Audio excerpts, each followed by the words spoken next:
What is up, YouTube? This is T-Quentin1 coming at you with another video, and today I'm going to be talking to you about Daredevil Born Again, Season 1 of the new reboot series to the Marvel Netflix show Daredevil. I didn't discover that show until I stopped doing reviews back in the day, but I am a colossal fan of the OG Daredevil series. I'm by no means a purist for the character. I've only ever read one comic about the guy, but I instantly fell in love with the atmosphere, the performances, and the incredible action. There are a lot of great seasons of TV in that whole Defenders universe thing, but Daredevil stood the tallest. And when it was canceled 7 years ago, I'm still not sure I'm over it, even now that it's back. In my opinion, seasons 1 to 3 of Daredevil are the best live action superhero series ever made. But I had some trepidation about this new show. Not really because of the widely publicized, messy production. I mean, the original show went through 5 showrunners and 3 seasons, and it didn't seem to impact the series negatively. But more because of how insistent the creative team here was that Born Again was a brand new animal.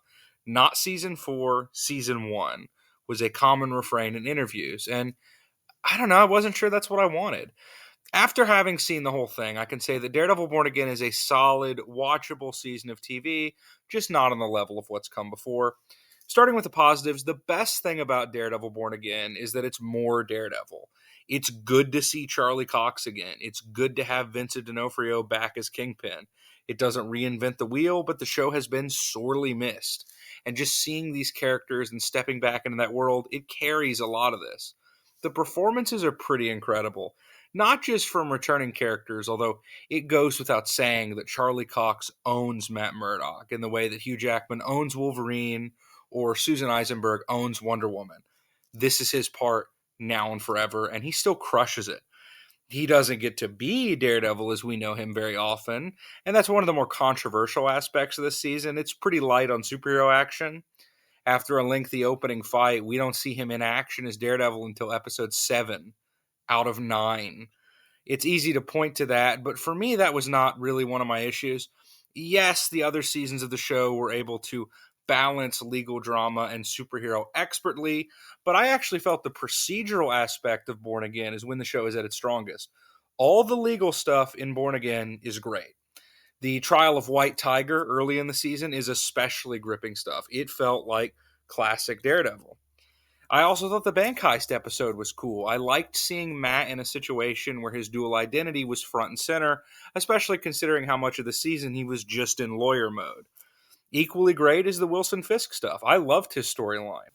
I particularly like where they are taking his relationship with Vanessa, and that's one of the things I'm hyped to see more of in season 2. My central issue with Born Again is not that so many defining elements of the original show are used sparingly, but that once we get to them, they're pretty underwhelming. Outside of maybe the fight scene in that therapist office, I thought the action was very sloppy and not up to the standards of the other seasons. I felt that Matt and Fisk's relationship, outside of the much advertised first encounter, really never advances either. There's some questions raised, pretty interesting ones too, but they don't go anywhere. The biggest example of something that sounds fascinating getting totally undercooked, though, is the character Muse.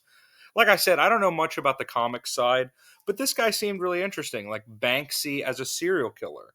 But he's kept totally in the background right up until we need a quick fight scene. We never delve into him, at least not to the point where I felt like we really got a handle on this guy. And take a look at the antagonist of the other seasons. Kingpin for the first half of season 2, Punisher for the second half, The Hand, Bullseye for season 3.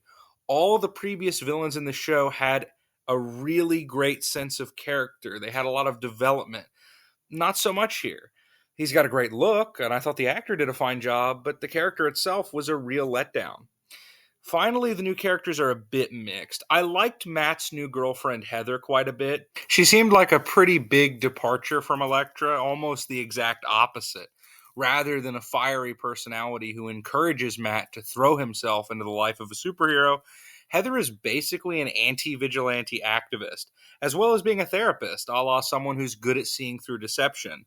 Again, like a lot of things this season, they gave me just enough to get me intrigued, but no more.